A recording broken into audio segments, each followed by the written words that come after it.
Welcome to Nintendo Ninja News. I'm your host, Chris Tarses, and we're here to review, it's a book review time, the Playing with Nintendo NES Classics edition. Now, I will say this sort of cover thing looks great. It looks very trendy. It's really good. I thought that the book would talk more about the history of the NES console. And I was wrong because I did not see the NES Classics when I bought the book. So it's really kind of like a companion guide-ish book to the NES mini classic sort of console that came out last year, and that's been now discontinued. So this is how the book looks. It looks very swish and beautiful. On the side, whoop, upside down. This looks quite good. It's a really nice book. It's a really nice sort of retro sort of vibe. So you got this too, which is great. It shows you what 1, 2, 3, 4, 5, 6, 12, 13, 14, 15, 16, 17.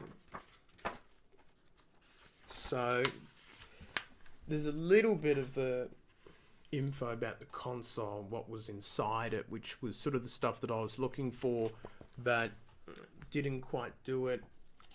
Does talk a little bit about the launch of the NES console and all the games that came out for that, which is great. And then you get right into the games like Ice Climber, you know, the classic game that everyone loves. And some great pictures and pages too. But I think that's part of the problem with the book, is that it is basically all sort of a guide to old NES classics. And I think you have to be like a fan of the console and a fan of that sort of thing. So Balloon Fight is a favourite of mine, favourite game of mine, which is an excellent game. So I look forward to that coming to future Nintendo consoles. And what else is there? Mario Brothers, showing off bits and pieces. But a lot of the book is pretty much guide-like. Well, there's some good info in Kid Icarus. Different statistics and things like that, which is a bit more of an involved game. But the book, as you can tell, looks really nice. That shows off Kid Icarus, which actually could be a very helpful thing for me.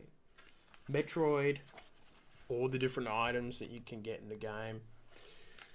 And it just goes Legend of Zelda, all the different maps. So it really does pretty much point you a lot in the direction, which might be quite handy for some, which is good. Linked Zelda 2, The Adventure of Link. More info on that. But you can tell the book is really well done.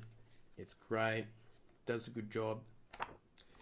And I probably won't show too much of the book because it's mostly like a game guide sort of thing.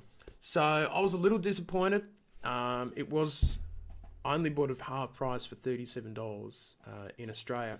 But full price, it's $70. And I think a game guide to a bunch of old NES games that are 30 years old and you're trying to sell it for 70. I know you get this and you get this, which is really nice. It's a really nice sort of package, but I don't think it's worth paying an extra $20, $30 just to get this.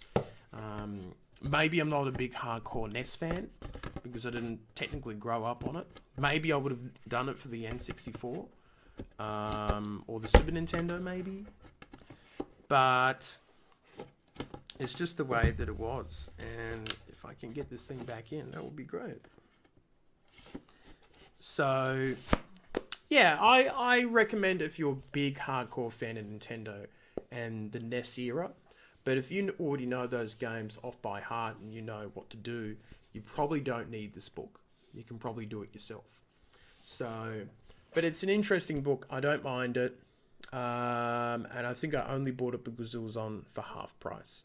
I was humming and hawing about getting it beforehand, even when it was at $70. So I'm happy that I waited until it was half price. So that's all of my book review. and hope you enjoyed it.